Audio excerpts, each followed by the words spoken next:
29 December রবিবার সন্ধ্যায় হাওড়ায় শালকিয়ায় অনুষ্ঠিত হলো শীতবস্ত্র বিতরণ অনুষ্ঠান। সন্তোষ সিংয়ের উদ্যোগে শীতবস্ত্র প্রদান করা হলো এই অনুষ্ঠানে। এই অনুষ্ঠানে প্রধান অতিথি হিসেবে উপস্থিত ছিলেন উত্তর হাওড়ার বিধায়ক গৌতম চৌধুরী মহাশয়। উনি নিজের হাতে সকল মানুষকে শীতবস্ত্র তুলে দিলেন এই অনুষ্ঠানে। এছাড়াও এই অনুষ্ঠানে উপস্থিত ছিলেন বহু বিশিষ্ট ব্যক্তিবর্গরা। জয় ভারত সংঘের উদ্যোগে প্রায় 15 বছর ধরে এই শীতবস্ত্র বিতরণ অনুষ্ঠান করে আসছেন তারা।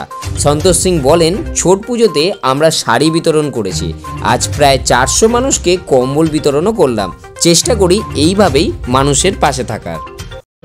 कंबल वितरण किए थे और हम लोग हर साल करते हैं और आगे भी हम लोग करेंगे और जितना हम लोग से हो पाता है हम लोग इस बार 400 आदमी को दिए हैं और आगे जितना कुछ उतना हम लोग करेंगे। हम लोग छठ पूजा में साड़ी देते हैं और सिर्फ सामने शीतला स्नान यात्रा आता है उसमें भी हम लोग करेंगे जो हम लोग से हो पाएगा।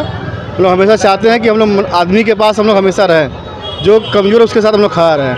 সমস্তটাই মুখ্যমন্ত্রী মমতা বন্দ্যোপাধ্যায় যা কিছু আছে তিনি আমাদেরকে যেভাবে শেখান, যেভাবে নির্দেশ দেন, দলের সেনাপতি অভিষেক বন্দ্যোপাধ্যায় তার সেনাপতিত্বে আমাদেরকে যেভাবে বলবেন আমরা সেইভাবে, আমরা দলের অনুগত সৈনিক। প্রথম দিন থেকে আমরা দল করেছি, এখনও আমরা দল করে যাচ্ছি। আমরা অনেক কষ্ট আপদ বিপদ থেকে সিপিএমের বিরুদ্ধে লড়াই করতে করতে আজকে এই দল সংগঠিত হয়েছে। মমতা বন্দ্যোপাধ্যায় অনেক কঠিন লড়াইয়ের মাধ্যম দিয়ে অভিষেক বন্দ্যোপাধ্যায়ের সেনাপতিত্বে এখন আমরা মানুষের পাশে, মানুষের সাথে।